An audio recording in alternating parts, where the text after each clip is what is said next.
So guys, here in the last portion we have discussed about the wavefront and the rays, if you remember. So suppose if you have a, okay, I also told you, suppose if you have a rays of light, okay, these are representing rays. So if these are rays, so can you tell me what would be the structure of the wavefront? What is the shape of the wavefront? So of course I know that wavefront and rays, they are always perpendicular to each other, right?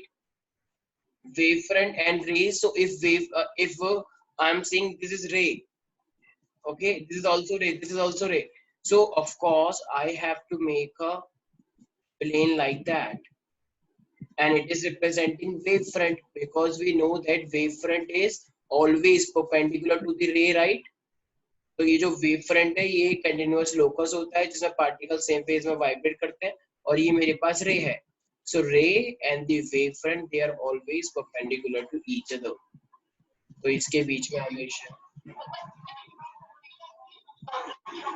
so if I say that this ray, this arrow, can I say that the arrow is representing the ray and the wave front it is perpendicular? So if I write this line, an arrow drawn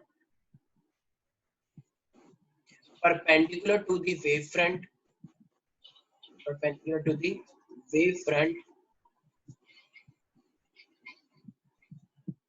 तो ये मेरे पास क्या है, एक कोई भी arrow है, अगर वो मैंने परपेंडिकुलर वेवफ्रंट कराया तो इसका मतलब वही वो, तो जो मेरे पास एरो होता है तो वो एरो किस डायरेक्शन में शो हो रहा है, कैन आई से जिस डायरेक्शन में वेव जा रही है. The arrow drawn perpendicular to the wavefront in the direction of the propagation of wave.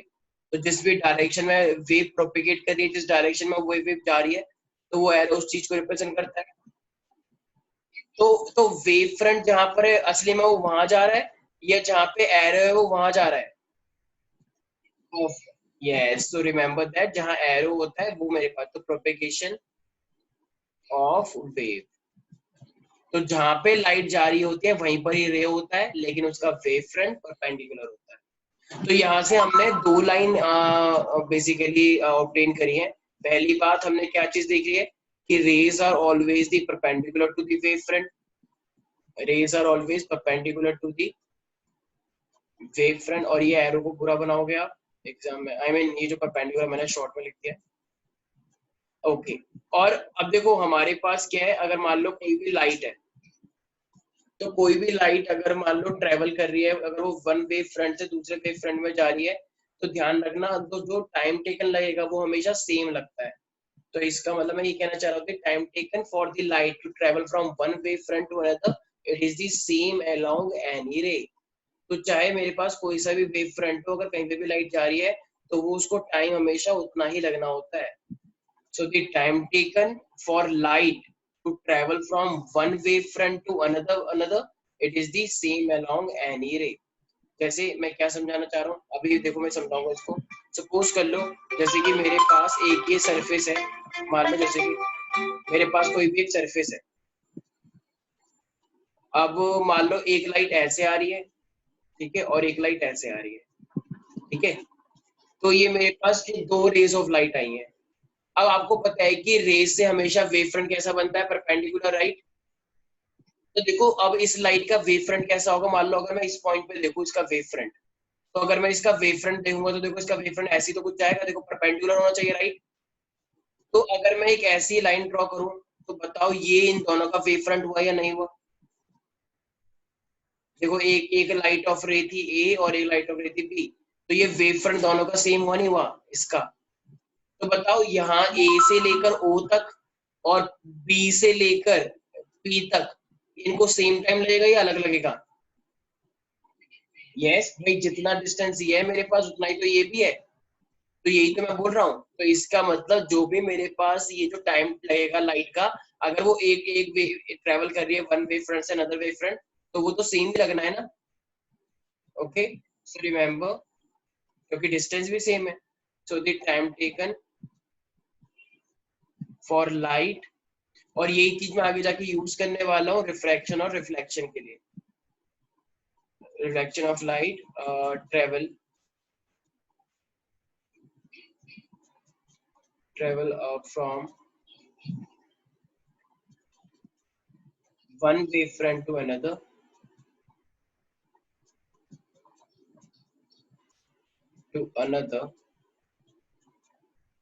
is the same. तो अगर तुम्हारे पास जैसे मान लो ये है, देखो एक वेव फ्रंट ये है मेरा, एक वेव फ्रंट ये है मेरा, एक वेव फ्रंट ये है, राइट। तो ये जो लाइट आ रही है, ये जो ब्लू कलर की आ रही है, तो देखो इसको सेम टाइम तो लगेगा। मान लो यहाँ से लेकर यहाँ तक गया और ये भी यहाँ से लेकर यहाँ तक गया, तो सबको सेम टाइम ही तो लगेगा रेज ऑफ लाइट को, राइट। ये डिफरेंट डिफरेंट वेव फ्रंट में जा रहे हैं तो सबको सेम टाइम लग रहा है यहाँ पे। तो इसका मतलब, क्योंकि भाई वेव फ्रंट हमेशा परपेंडिकुलर हो तो डिस्टेंस मेरा सेम बनेगा, सिंपल है। ओके, अब अगर मैं यहाँ पे बोलूँ, मान लो अगर आपके पास से एक ट्यूबलाइट जैसा स्ट्रक्चर है और वो आपने एकदम बीच में रखा हुआ है, ठीक है। मान लो आपके पास एक लाइट सोर्स है, वो आपने ऐसा बीच में रखा हुआ है और वो जलता है, तो खुद बताओ अगर ये मेरे पास जलेगा, ये लाइट देगा, तो बताओ इसके वेव फ्रंट किस तरीके से निकल के आएंगे, सोचो इसके वेव फ्रंट किस तरीके से निकल के आने चाहिए। रिमेम्बर, ये मेरे पास एक 3 डायमेंशनल वे में है, बीच में मैंने, जैसे मान लो आपको कोई भी रूम है, रूम में एक लाइट है, मान लो वो आपने ठीक पंखे के नीचे लटका दी, और अगर वो जलेगी तो उसका वेव फ्रंट किस तरीके से निकल के आएगा। तो कैन आई से cylindrical, very good guys. So I can simply, देखो इमेजिन करोगे अगर मान लो तुम बैठे हो, तो ये इस तरीके से सिलिंड्रिकली तो निकल के आएंगे इससे वेव फ्रंट, क्यों, क्योंकि लाइट क्या है, 3 डायमेंशन। मान लो अगर वो दीवार पे होती तो 3 डायमेंशन नहीं निकल पाता, क्योंकि एक साइड तो दीवार आ गई। लेकिन अगर मेरे पास ऐसी एक लाइट है जो आपने बीच में लटका दी, तो उससे वेव फ्रंट कैसे निकल के आएगा, तो उससे तो वेव फ्रंट ये ट्रायंगुलर ही निकल के आएगा ना, राइट, इस तरीके से। तो ये वेव फ्रंट इस तरीके से ट्रायंगुलर निकल के आता रहेगा। थोड़ा सा स्ट्रक्चर बनाना डिफिकल्ट है क्योंकि ये ट्रायंगल है, आई मीन ये सिलेंडर बना रहा हूँ मैं, सिलेंड्रिकल। तो इस तरीके से ये सिलेंड्रिकल फॉर्म में निकलते रहेंगे, राइट। तो of course we know that what, कि हमारे पास जो रे होगी वो हमेशा परपेंडिकुलर होता है, राइट। तो यहाँ से अब जो रे निकल के आएगी वो परपेंडिकुलर होगी ना हर डायरेक्शन में। देखो ये डायरेक्शन परपेंडिकुलर है या नहीं। देखो अब ये आपके इस बोर्ड के बाहर भी निकल के आ रही है और बोर्ड के अंदर भी जा रही है, राइट। लेकिन क्या मैं उस लाइट वेव को बना पाऊंगा जो बाहर निकल के आ रही है और जो अंदर जा रही है। भाई बोर्ड तो मेरा 2 डायमेंशन है ना, और ये लाइट जो निकल के आ रही है वो तो हर डायरेक्शन में निकल के आ रही है, राइट। क्या वो मैं निकाल पाऊंगा, नहीं निकाल पाऊंगा, राइट। तो इसलिए वो मेरे पास क्या होगा, मुश्किल होगा। Is that clear. तो इसका मतलब ये जो मेरे पास है, ये कोई भी अगर लाइट ऐसे रखी हुई है तो ऑफ कोर्स उससे जो, तो ये मेरे पास क्या हुआ, वेव फ्रंट, और ये मेरे पास हुआ रे, क्योंकि हर डायरेक्शन में ऐसे निकल के आ रहा है। इसी तरीके से अगर मैं आपसे बोलूं, मान लो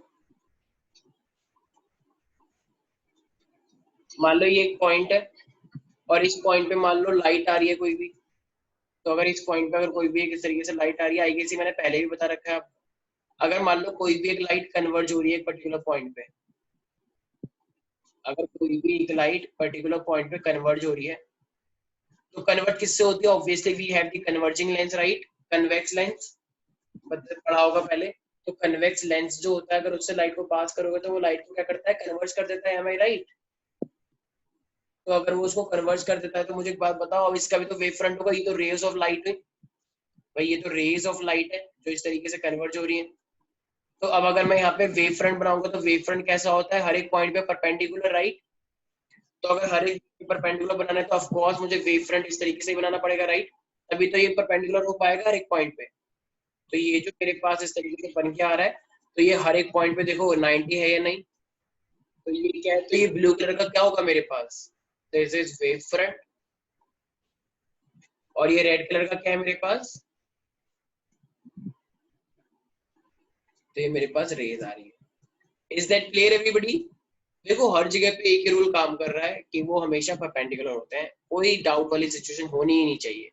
बहुत सिंपल कॉन्सेप्ट है, कुछ है ही होनी ही नहीं चाहिए दिक्कत।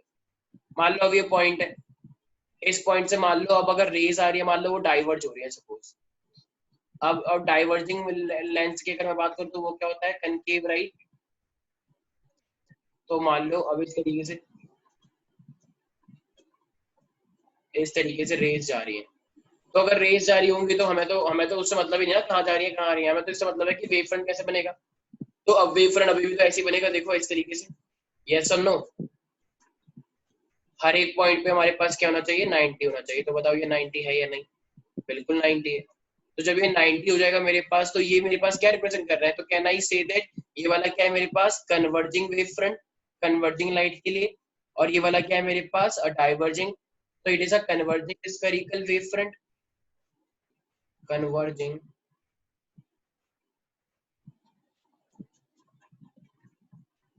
वेव फ्रंट, क्योंकि लाइट कन्वर्ज कर रही है।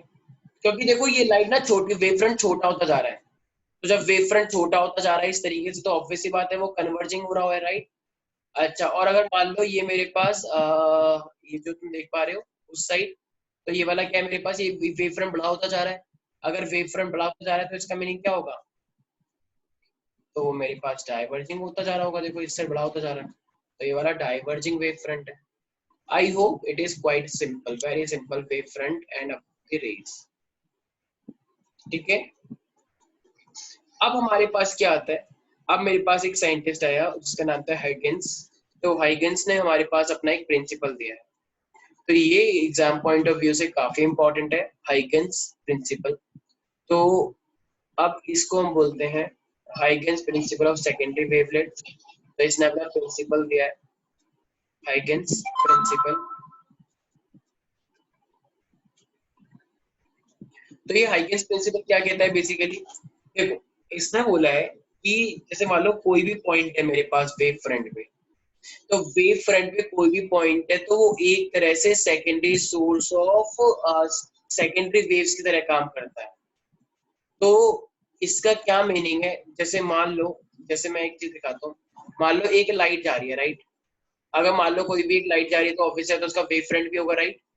तो अगर ये मान लो कोई भी वेव फ्रंट चलता जा रहा है, मान लो ये पहले एक सोर्स था नया, पहला वाला सोर्स था, और इससे वेव फ्रंट निकल रहा है, ठीक है। अब मान लो मैंने यहाँ पे एक होल बना दिया ऐसा, ये कार्डबोर्ड का बना हुआ है। तो जब ये वेव फ्रंट इससे टकराएगा, तो अब देखो अब यहाँ पे जो वेव फ्रंट टकराएगा तो यहाँ से भी, तो अब ये इस होल से तो वेव फ्रंट जाएगा, राइट। तो अब वो जब वेव फ्रंट इससे टकराएगा तो वो एक तरह से इस तरीके से बिहेव करेगा कि यही मेरे पास एक नया लाइट सोर्स है। तो जब यही मेरे पास एक नया लाइट सोर्स है तो अब वहीं से ही वो मेरे पास यहाँ से एक नया वेव फ्रंट निकलना स्टार्ट हो जाएगा। Are you getting that? तो ये इस तरीके, असली में ये तो निकला यहाँ से था, लेकिन जैसे इसको ऐसा कोई गैप दिखा तो अब इसने वहां से फिर से बनाना स्टार्ट कर दिया, राइट। तो बहुत सिंपल है। जैसे मुझे एक बात बताओ, अगर कोई टीचर है, तो अगर कोई टीचर है तो टीचर भी तो कभी ना कभी किसी टीचर से ही पढ़ा होगा, ये सर नो। जैसे जो लोग यूजुअली नाटक देखते थे, कभी सास थी कभी बहू थी, राइट। कभी जैसे कभी डैड भी कभी सन थे, राइट। तो उसी तरीके से अगर बात की जाए तो देखो ये थी, ये लाइट मेरे पास वेव फ्रंट था, राइट। तो ये वेव फ्रंट जो इस वाले से निकल के आ रहा है, तो आगे जाके ये भी तो अपने आप में एक लाइट सोर्स हो सकता है, और ये भी अपने आप वेव फ्रंट निकाल सकता है, राइट। यस और नो? तो यही इसने बोला कि जो भी वेव फ्रंट है, तो वो वेव फ्रंट भी अपने आप में, जैसे मान लो तुमने एक पत्थर फेंका पानी के अंदर, राइट, उससे वेव निकल के आ रही है। और मान लो पानी के आधे रास्ते में आपने एक ऐसा एक एक गड्ढा सा बना रखा है जहाँ पे दूसरा पानी है, तो वो वेव जब उस गड्ढे से टकराएगी तो वो उसके अंदर एक नई वेव बनाएगी ना, जाती हुई। खुद सोचो, अगर एक बहुत रिवर्स ही है, ये मान लो तुमने पत्थर डाला तो यहाँ से वेव निकल के आ रही है, ठीक है, वेव निकल के आ रही है। और मान लो यहाँ पे आपने कवर कर रखा है इतना इस ऐसे, तो जब ये वेव इस तरीके से टकराएंगे ना, तो अब यहाँ से नई वेव निकल के आएगी ऐसे। Are you getting that? तो ये जो मेरे पास है, कहना इसे it is a secondary source. भाई असली में मेन सोर्स तो ये वाला था, लेकिन अभी एक तरह से किसकी तरह कर रहा है, सेकेंडरी सोर्स की तरह, यस और नो? तो ये यही किस चीज ने बताया हमें, यही हमें हाइगन्स ने बताया कि कोई भी जो पॉइंट होता है वेव फ्रंट पे, तो वो एक तरह से फ्रेश सोर्स की तरह एक्ट करता है, नया एक नया टाइप का डिस्टर्बेंस करेगा। अच्छा देखो, लेकिन एक बात तो साफ है, ज्यादा ज्यादा एनर्जी किस में होगी, पहले वाले वेव फ्रंट में या दूसरे वाले में? तो देखो जो ओरिजिनल वाला होगा ऑब्वियसली बात है उसमें तो ज्यादा एनर्जी होनी चाहिए, क्योंकि वो तो उस वाले से आया है ना मेन। तो ये तो बहुत सिंपल सी, जैसे मान लो एक सबसे, अगर मैं बहुत पहले की बात करूं, मान लो एक बहुत ही इंटेलिजेंट टीचर है, ठीक है, और उससे उससे एक बच्चे ने पढ़ा। अब उस बच्चे ने और एक्स्ट्रा कुछ नहीं पढ़ा, बस टीचर की कुछ बातें पढ़ी और वो टीचर बन गया, ठीक है। फिर अब बताओ तो जो मेन टीचर था और जो उनका स्टूडेंट था वो टीचर बना, तो ज्यादा ज्ञान किस पे होगा, मेन टीचर पे या जो अब नया टीचर बना है उस पे? ऑफ कोर्स भाई मेन टीचर पे ज्यादा ज्ञान होगा, क्योंकि बच्चे ने तो अपने आप से कुछ पढ़ा ही नहीं, बच्चे ने तो बस कुछ बातें उनकी सुनी और वो उसी से टीचर बन गया, राइट? तो इसका मतलब बहुत सिंपल है, तो यही बात मैं यहाँ पे कहना चाह रहा हूँ। तो इसका मतलब लेकिन टीचर तो वो बना, तो इसने हमारे पास कुछ प्रिंसिपल रखे अपने। तो हैगिंस ने हमारे पास प्रिंसिपल रखा है। एक्चुअली बच्चे का कभी इसको चढ़ाते कहते हैं लाइक सर हगीज जो बेबीज पहनते हैं। No no it's just the Huygens, okay. तो प्रिंसिपल की अगर बात की जाएगी तो पहला वाला हमारे पास क्या है, तो each point on a wave front can act as a fresh source of new disturbance. Can I say that? अगर आप वेव फ्रंट पे कोई भी एक नया पॉइंट लेंगे, each point on a wave front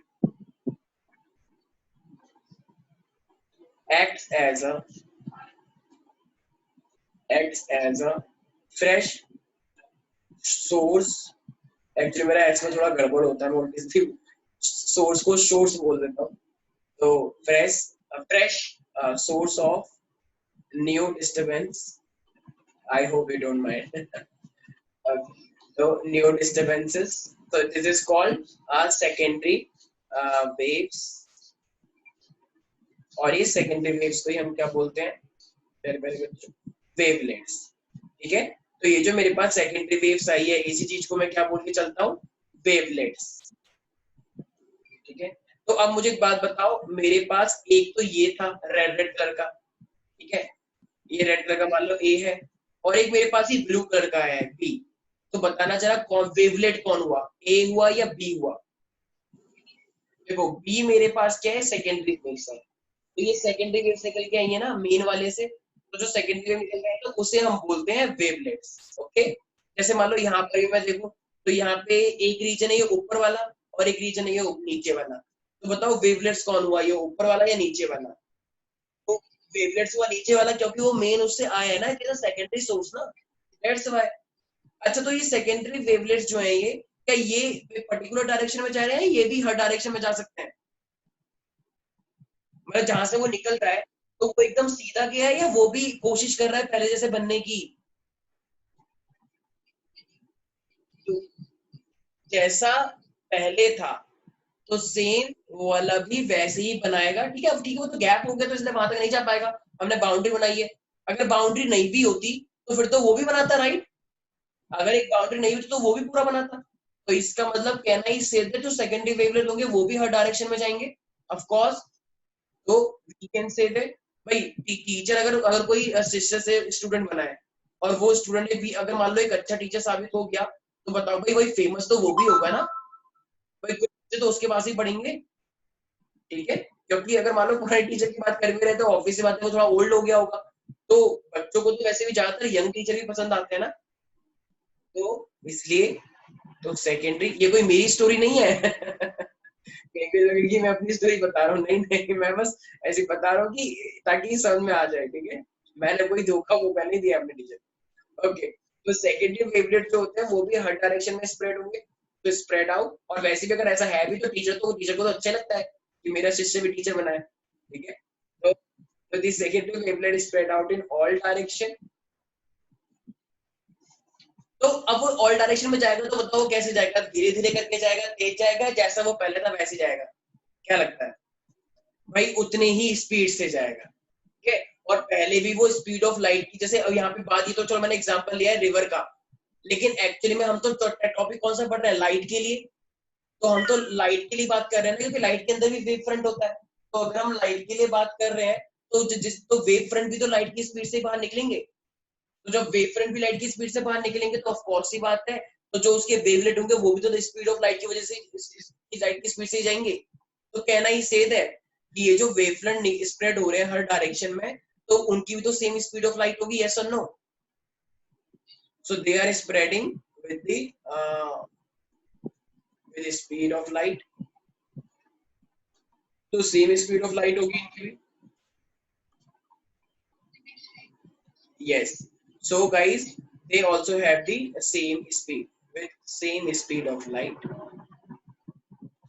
okay, किसी भी मीडियम के ऊपर। अच्छा, तो अब यहाँ तक किसी को कोई डाउट तो नहीं? बहुत इंपॉर्टेंट लॉज है, ठीक है, आई होप सबको क्लियर है ये दो law. So most importantly we have the two principles of Higgins.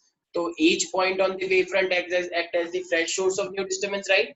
और जो सेकेंडरी वेवलेट होते हैं वो हर डायरेक्शन में स्प्रेड होते हैं with the speed of light. Is that clear everybody?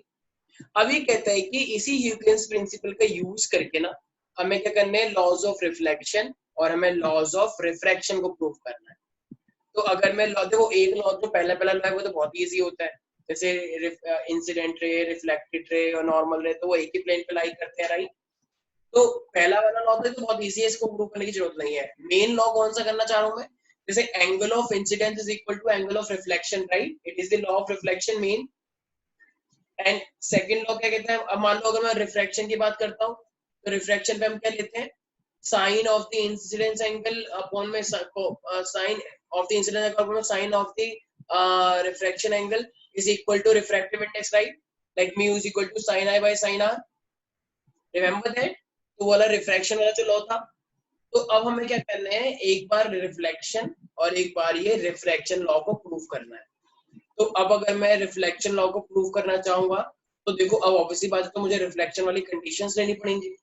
तो मान लो अब अगर आपके पास एक सरफेस है, तो अगर आपके पास एक सरफेस रखा हुआ है, सपोज दैट कि आपके पास ये इस तरीके से एक सरफेस रखा हुआ है, ठीक है, और इस पे क्या आ रही है, मान लो इस पे एक ऑब्वियसली बात है रे तो आनी ही चाहिए। तो अब मान लो अगर मेरे पास एक रे आएगी, मान लो ये मेरे पास एक रे आ रही है और वो रे इस तरीके से टकरा रही है इसके ऊपर, तो टकराएगी तो ऑब्वियसली बात है वो एंगल ऑफ जितने इंसिडेंट से आ रही होगी उतनी रिफ्लेक्शन से वो चली भी जाएगी, राइट? तो वो रे ऑफ लाइट इस तरीके से जा सकती है, ठीक है, मान लो इस तरीके से। भाई ये नॉर्मल जो होता है वो ये होता है ना, इफ यू नो दैट। तो नॉर्मल बीच में से लेते हैं, हमेशा एंगल कहाँ से मेजर करते हैं, नॉर्मल से। तो अगर आप नॉर्मल को देखोगे तो ये मेरे पास क्या हुआ, एक तरह से नॉर्मल। तो ये मेरे पास नॉर्मल है, तो जितना एंगल ऑफ इंसिडेंस होगा उतना एंगल ऑफ रिफ्लेक्शन होता है, राइट? ये हमने पढ़ रखा है, ठीक है भाई। तो ये तो हुई, चलो एक और लाइट। अब मान लो मैं एक और बनाता हूँ, अगर मेरे पास एक और लाइट वेव है, भाई दो बनाने पड़ते हैं हमें प्रूफ करने के लिए। तो अगर मेरे पास एक और लाइट आ रही है, मान लो यहाँ से, तो अगर यहाँ से मेरे पास एक और लाइट रे आ रही है, तो वो भी तो जो इसके साथ हुआ है तो वही उसके साथ भी होगा, राइट? तो अगर वो भी ऐसे करके आई है तो वो भी एंगल ऑफ रिफ्लेक्शन से ऐसे चली जाएगी, राइट? यस और नो? तो जितना एंगल ये था उतने एंगल से ये भी चले जाएगा, ठीक है भाई। तो एंगल ऑफ मैं यहाँ पर भी क्या करूंगा, यहाँ पर भी मैं मैं देखो थोड़ा सा माइनर वो हो सकता है कि सर नहीं थोड़ा सा एंगल ज्यादा हो गया, थोड़ा कम, क्योंकि मैं फ्री हैंड से बना रहा हूँ, right? I don't have D, तो मैं फ्री हैंड से बना रहा हूँ, तो थोड़ा बहुत एडजस्ट करना पड़ेगा। तो ये भी मेरे पास क्या होगा, ऑफ कोर्स ये भी एंगल ऑफ इंसिडेंस, तो ये भी एंगल ऑफ रिफ्रैक्शन होगा, राइट? अच्छा चलो ये बात तो हो गई। अब अगर मैं बात करूं कि देखो मेरे पास, अगर मैं यहाँ पे एक बात करता हूँ कि मेरे को वेव फ्रंट बनाना, तो ये दोनों ही रे हैं, ये भी मेरे पास रे है, मान लो ये मेरे पास एस रे है और ये मेरे पास एन रे है, या मान लो एस और ये मान लो मेरे पास क्यू रे है। तो ये मेरे पास दो रे हैं, एस और क्यू, ये दो रे आ रही है मेरे पास। तो अगर अब मुझे वेव फ्रंट बनाना हो, तो वेव फ्रंट तो हमेशा रेस के परपेंडिकुलर होता है भाई, राइट? तो देखो अगर मैं दोनों रे को परपेंडिकुलर बनाऊंगा, ये चीज मैंने बताई भी थी, देखो जितनी रे यहाँ से यहाँ तक आई है उतनी रे यहाँ से यहाँ तक आई होगी, राइट? तो अगर मैं वेव फ्रंट बनाऊं तो क्या मैं यहाँ से लेकर यहाँ तक का वेव फ्रंट कुछ इस तरीके से नहीं बनेगा, सोचो। इन दोनों का वेव फ्रंट परपेंडिकुलर हमेशा जो बनता है, तो इनका वेव फ्रंट समथिंग समथिंग कुछ इस तरीके से होगा ना, ये ऐसा। ये क्या है मेरे पास, कैन आई से it is my wave front? तो ये जो मेरे पास तुम देख रहे हो ये क्या है मेरे पास, this is the wave front. और वेव फ्रंट हमेशा क्या होता है, परपेंडिकुलर। बताओ ये परपेंडिकुलर है या नहीं दोनों रेस के, ये रहा और ये रहा। तो वेव फ्रंट जो बना है दोनों रेस के लिए, ये मेरे पास क्या है, wave front, remember that this is my wave front. और ये रेस जो है एस और क्यू, ये क्या है मेरे पास, मैंने अभी खुद ही बोल दिया, ये एस और क्यू क्या है मेरे पास, रेस है, यस और नो? अच्छा तो ये वेव फ्रंट क्या है, ये इंसिडेंट लाइट का है या रिफ्लेक्टेड लाइट का है? ये इंसिडेंट लाइट का है, राइट? लेकिन अगर मैं यहीं पर ही देखूं, मान लो अगर मेरे पास अब ये जो देखो ये ना स्पेस थोड़ा कम है, तो इसलिए मैं थोड़ा इस तरीके से थोड़ा कंजस्टेड सा लग रहा होगा। अब मान लो अगर मैं एक वेव फ्रंट यहाँ पे बनाऊं जो रिफ्लेक्टेड रे है, जो रिफ्लेक्टेड रे अगर मैं यहाँ पे इंसिडेंट बनाऊंगा तो इसका कैसा बनेगा, तो इसका भी ऐसे बनेगा, राइट? तो देखो यहाँ से अगर मैं देखूंगा तो ये यही तो परपेंडिकुलर है, राइट। तो अगर मैं इसका वेव फ्रंट देखूंगा तो इसका वेव फ्रंट कुछ कुछ इस तरीके से जा रहा होगा। वैसे मुझे थोड़ा सा दूर बनाना था, लेकिन अब यहाँ पे दो वेव फ्रंट मिल गए हैं एक्चुअली। ठीक है, ये दिख रहा है आपको? तो बताओ, ये भी 90 पर है और ये भी 90 पर है। तो ये वाला जो वेव फ्रंट है, इसको हम वेव फ्रंट को क्या बोलेंगे? इट इज अ इंसिडेंट और रिफ्लेक्टेड। ये वाला रिफ्लेक्टेड के लिए है, और ये वाला जो वेव फ्रंट है, ये वाला क्या है मेरे? इंसिडेंट के लिए। जब आप कॉपी बनाओगे ना तो ये वाली पोर्शन थोड़ी दूर लेना, ताकि ये दो वेव फ्रंट आपस में मिले ना, ठीक है ना। मिले ना तो फिर क्लियरली दिखेगा ना। तो एक इंसिडेंट वेव फ्रंट दिखेगा और एक मेरे को I mean yes, this is incident और दिस इज रिफ्लेक्टेड वाला। Got it? देखो, अब मान लो कोई अगर ऐसे ध्यान से देखे तो उसको सबसे पहले तो यही दिखेगा, ओ रिफ्लेक्टेड पहले है और इंसिडेंट बाद में है। तो इसीलिए इस चीज को कंफ्यूज होने के लिए क्या करना पड़ेगा आपको? ये वाला थोड़ा सा इस साइड ले लेते और ये वाला थोड़ा इस साइड ले, तो ऐसी सिचुएशन ही नहीं आती, राइट। तो हम कॉपी में ऐसा कर सकते हैं, तो फिर ये वाला वहीं पे ही रहता, ये वाला वहीं पे रहता। ठीक है, बट कोई बात नहीं। अच्छा, यहाँ तो कोई दिक्कत नहीं।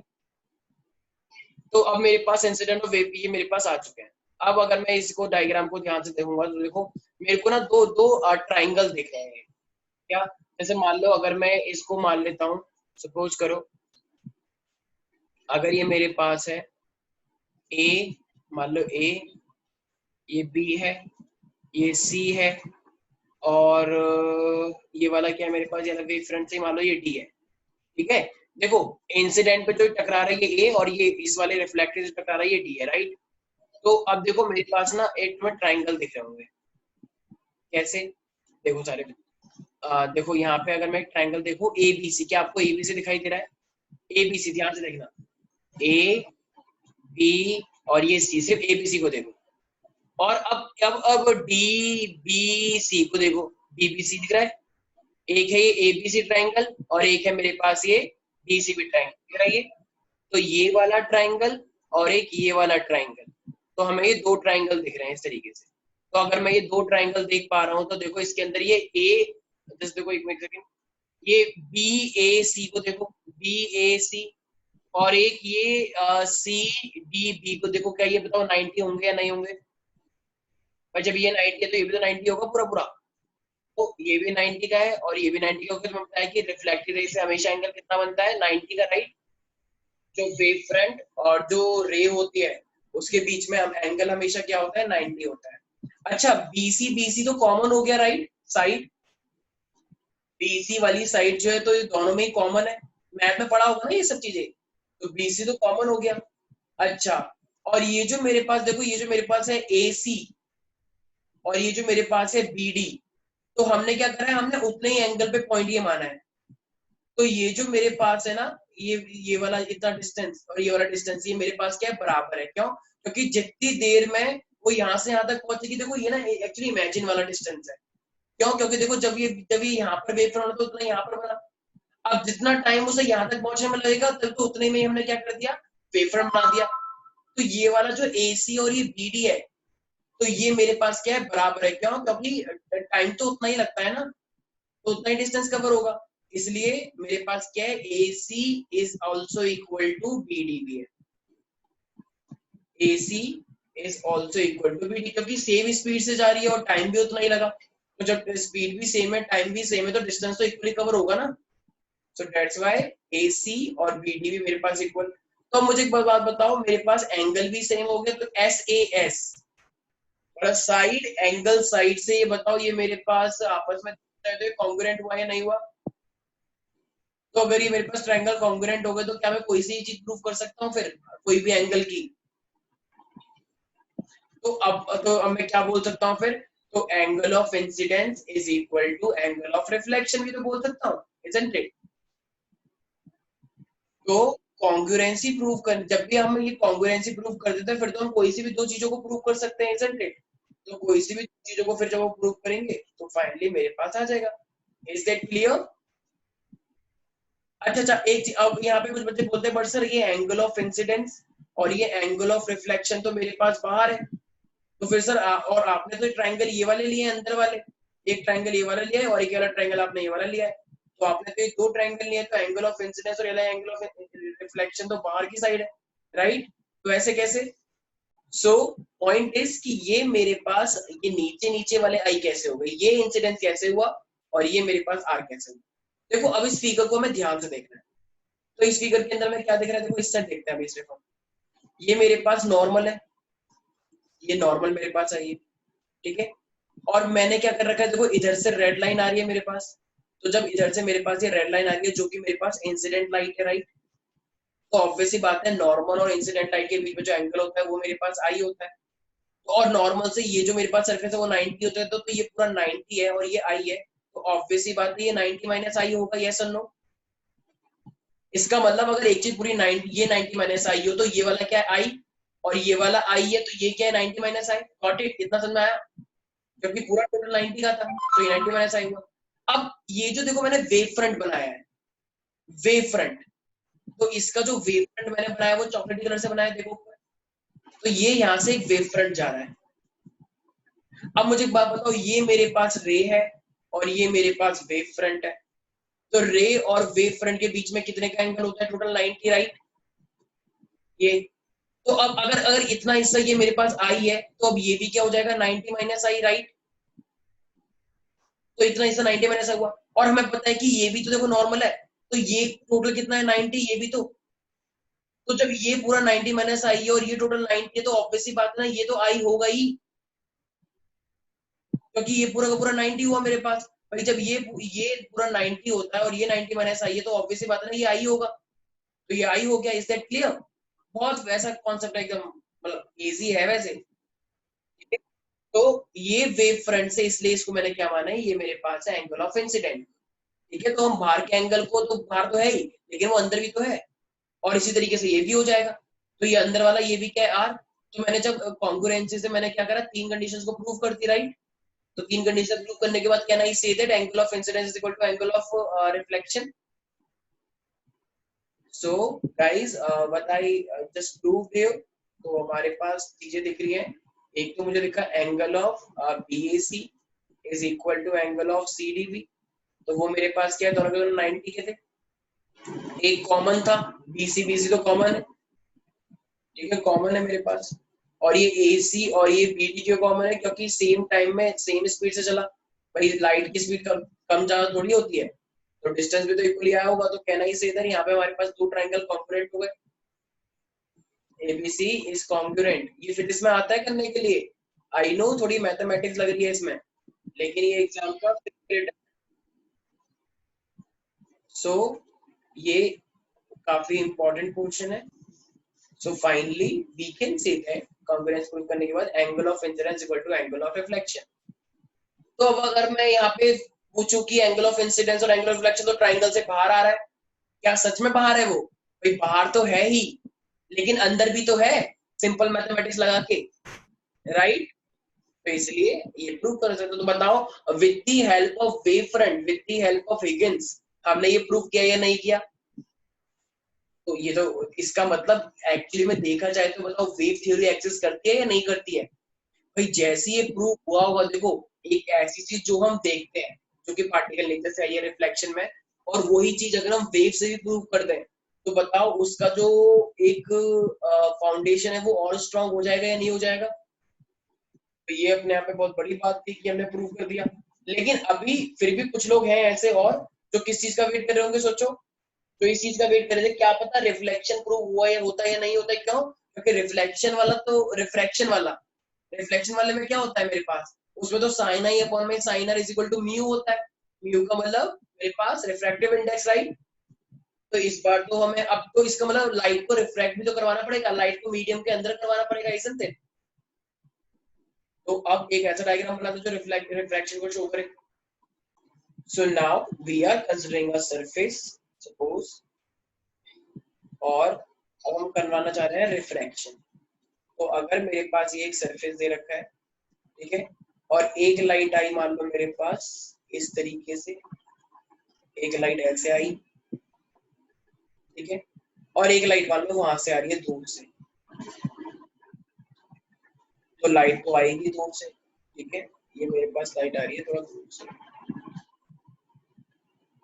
ठीक है भाई। तो ये मेरे पास दो लाइटें आई हैं, if you can see that. तो अब जब मेरे पास ये दो लाइट आई हैं इस तरीके से, ठीक है, तो अब जब ये मेरे पास दो लाइटें आ रही होंगी, तो मुझे एक बात बताओ, अगर मैं यहाँ पे वेव फ्रंट बनाना चाहूंगा तो क्या वेव फ्रंट बन जाएगा? बिल्कुल। लेकिन वेव फ्रंट बनाने से पहले मुझे एक बात बताओ, जब ये एक मीडियम से दूसरे मीडियम में जा रही होगी, मान लो ये ऊपर वाला मीडियम क्या है, रेयर, और ये नीचे मीडियम क्या है, डेंसर, ठीक है, तो जब ये मेरे पास रेयर से डेंसर मीडियम में जाएगी, तो बताओ ये बैंड करेगी या नहीं करेगी?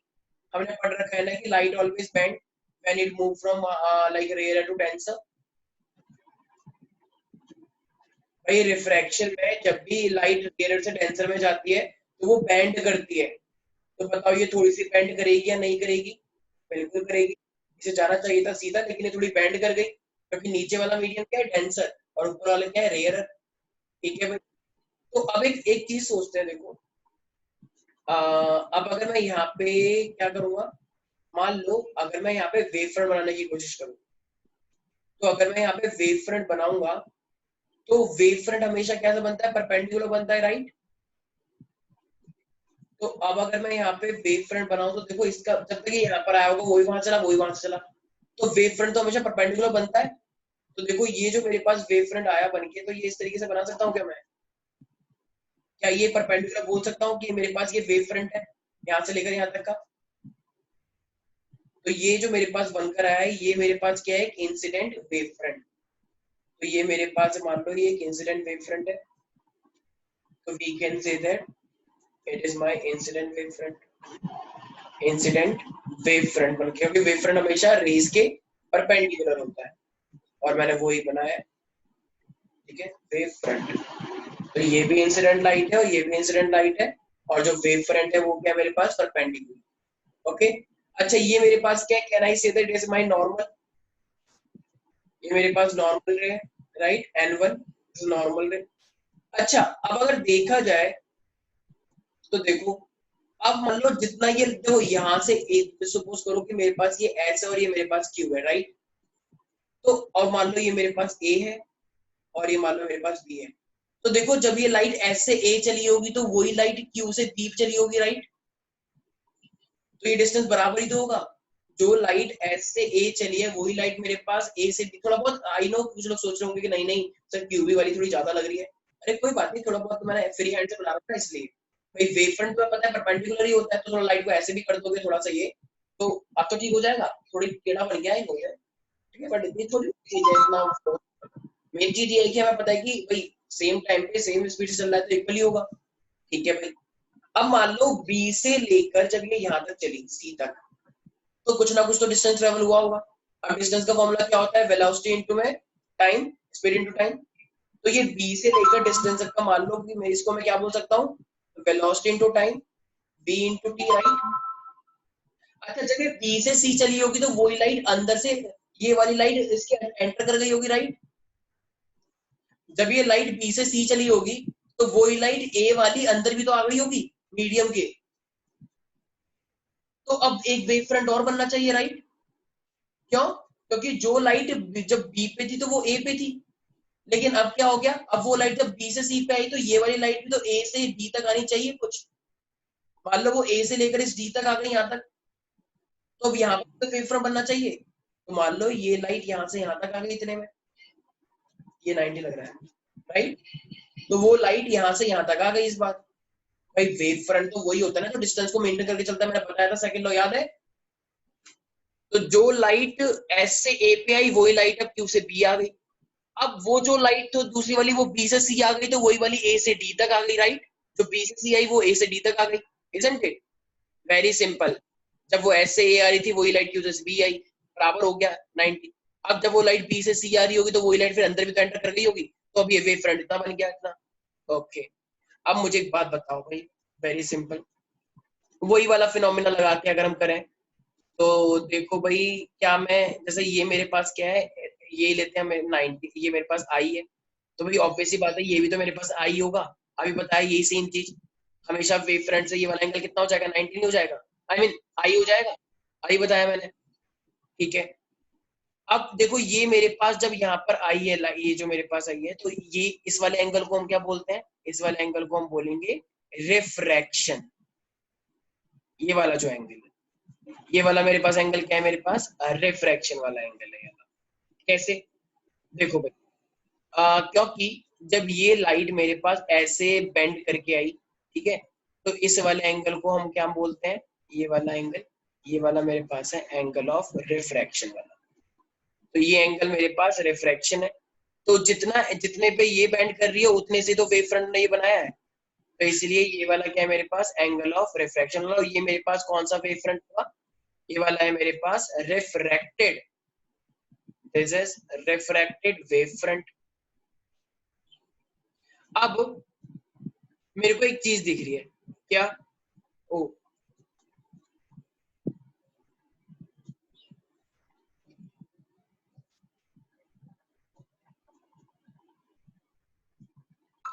yes, so guys what I was saying, actually I just seen the diagram। तो मेरे पास क्या है, ये वाला एंगल ऑफ इंसिडेंस है मेरे पास, राइट, और ये वाला क्या है मेरे पास, this is angle of reflection. तो देखो अगर यहाँ पे हम बात करें, yes, so this is my angle of incidence, right. तो एंगल ऑफ इंसिडेंस को सेम प्रीवियस की तरह जैसे हमने रिफ्लेक्शन में पढ़ा, तो ऑब्वियसली बात है वाला एंगल ऑफ इंसिडेंस होगा, क्यों, क्योंकि जब ये वाला हिस्सा क्या होगा 90 माइनस आई, ठीक है। अब अगर इसको देखा जाए, ये मेरे पास रे है और ये मेरे पास वेव फ्रंट है, तो ये भी होगा 90, ठीक है। तो ये क्या हो जाएगा 90 माइनस आए, तो जब ये पूरा 90 है, ये वाला, ये 90 माइनस आया, तो ये क्या होगा मेरे पास आई तो होगा सेम। अब देखो ये मेरे पास नॉर्मल है, ये नॉर्मल से जो रे बन कर आ रहा है, ये वाला एंगल क्या है मेरे पास एंगल ऑफ रिफ्लेक्शन, ठीक है। अच्छा ये वेव फ्रंट है और ये मेरे पास क्या है रिफ्लेक्टेड रे, तो वेव फ्रंट और रे के बीच में कितना का एंगल बनता है, ये मेरे पास 90, ठीक है। अच्छा ये 90 है मेरे पास। अब देखो अगर हम यहाँ पे एक चीज को देखें, तो ये मेरे पास क्या होगा, तो ये वाला जो हिस्सा मेरे पास आ रहा है, ठीक है ना, ये वाला, ये यहाँ से लेकर यहाँ तक ये पूरा का पूरा क्या होगा 90। भाई ये जो नॉर्मल बनाया और यहाँ से लेकर ये क्या होगा 90। तो ये अगर आर है तो ये वाला क्या हो जाएगा 90 माइनस आर। अब भाई ये दोनों मिलके 90 है, तो कोई तो 90 हो ही गया। अब ये 9 दोनों है तो ऑब्वियसली बात है ना ये आर होगा। भाई ये आर क्यों हुआ, क्योंकि 90 ये और ये मिलके क्या है 90। और अगर यही वाला एंगल अगर सिर्फ 90 माइनस आर है, तो ये वाला क्या होगा सिर्फ और सिर्फ आर होगा। तो समझ में आया, ये वाला आई और ये वाला आर, ठीक है। अब जैसे हमने पहले किया था सेम वैसे ही करना है। अगर हम ट्राइंगल को मान लो, अगर मैं बोलता हूँ कि ये मेरे पास ए दे रखा है, ये मेरे पास बी दे रखा है और ये मेरे पास सी दे रखा है, और मान लो ये मेरे पास डी दे रखा है, ठीक है। तो अब तुम्हें पता है कि डिस्टेंस का मतलब क्या होता है, स्पीड इंटू टाइम। तो इसको मैंने क्या माना था अभी तो पहले, v1 इंटू टी, और इसको मैं क्या मान सकता हूँ, इसको मैं बोलूंगा मेरे पास ये हो जाएगा v2 इंटू में T, right, speed into time. तो अब मुझे एक बात बताओ, अगर तुम एक ट्राइंगल देखोगे बी ए सी, अगर मैं बोलूँ साइन बी ए सी, तो साइन अगर हम बी ए सी देखेंगे तो यही मेरे पास क्या है साइन आए। तो साइन आई का मतलब क्या होता है परपेंडिकुलर अपॉन हाइपोटेनियस, राइट। तो परपेंडिकुलर कौन है अगर हम वहां से देखेंगे तो परपेंडिकुलर मेरे पास हो जाएगा, देखो इस तरीके से देखा जाए, तो ये मेरे पास 90 बन रहा है, तो ये मेरे पास हो जाएगा बी सी अपॉन ए सी, राइट, सिंपल। अब अगर मैं मान लो साइन देखूं, अब मेरे पास ट्राइंगल है एडीसी नीचे वाला, तो अगर अब मैं नीचे वाला ट्राइंगल दूंगा तो साइन एडीसी मेरे पास क्या हो जाएगा साइन आर, वो आर है ना, तो साइन आर अब मेरे पास क्या हो जाएगा परपेंडिकुलर अपॉन हाइपोटेन्यूज, परपेंडिकुलर कौन है एडी, भाई 90 यही तो है, और हाइपोटेन्यूज कौन है मेरे पास एसी, राइट। तो एक काम करते हैं sine i by sine r को डिवाइड करते हैं, आप लोगों को पता होगा क्योंकि यही तो मेरे पास नेल्स लो था रिफ्रैक्शन के लिए। तो ये एसी से तो एसी कट ही जाएगा, तो जब एसी से एसी कट जाएगा तो क्या बचेगा सिर्फ बीसी अपॉन में एडी। अब बीसी को मैंने क्या माना है जानबूझ के वेलोसिटी इनटू में टाइम, तो कहना है इसे v1 इनटू में टाइम, और एडी डिस्टेंस एडी को मैंने क्या माना है v2 इनटू में टाइम, दूसरी वेलोसिटी इनटू में टाइम, राइट। तो टी से डी कट जाएगा, तो टी से डी कट जाएगा तो मेरे पास क्या आएगा sine i I mean v1 upon में v2, तो साइन आई अपॉन में sine r is equal to v1 upon v2, right. और ये v1 अपॉन में v2 मेरे पास क्या होगा, this is what, this is the refractive index, right. तो रिफ्रैक्टिव इंडेक्स यही तो कहता है मेरे को कि जो भी मेरे पास जो जो वेलोसिटी है v1 अपॉन में v2, तो यही मेरे पास क्या होता है रिफ्रैक्टिव इंडेक्स होता है। रिफ्रैक्टिव क्या होता है वेलोसिटीज का रेशियो, तो ये जो मेरे पास वेलोसिटी का रेशियो है यही मेरे पास क्या हो गया प्रूव हो गया रिफ्रैक्शन का law, right. So hence prove, तो जो रिफ्रैक्टिव इंडेक्स है वो v1 by v2 है, ठीक है। Velocity of light in air upon में velocity of light in medium, तो ये मेरे पास रिफ्रैक्टिव इंडेक्स आ गया। इसी को हम बोलते हैं रिफ्रैक्ट मतलब velocity of light in medium with respect to one, तो वो होता है v1 by v2। यही मेरे पास क्या है रिफ्रैक्शन का law which is Snell's law, hence prove. तो इसका मतलब हम वेव थ्योरी का यूज करके सिर्फ और सिर्फ रिफ्लेक्शन ही नहीं रिफ्रैक्शन को भी प्रूव कर सकते हैं।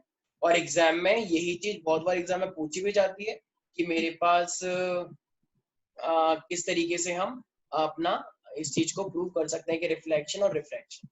Okay, so I hope with the help of wavefront, with the help of these diagram, we can simply prove reflection and refraction. थोड़ी बहुत mathematics I know that, but practice करने पे ये भी हम कर लेंगे. ठीक है, तो आज के लिए इतना ही करते हैं. आई होप सब लोगों को समझ में आया होगा. ठीक है, रिफ्लेक्शन और रिफ्रैक्शन, एंड आई होप ये वीडियोस आपको हेल्प दे रही होंगी. तो गाइस ठीक है, मिलते हैं नेक्स्ट वीडियो में. Bye bye, take care.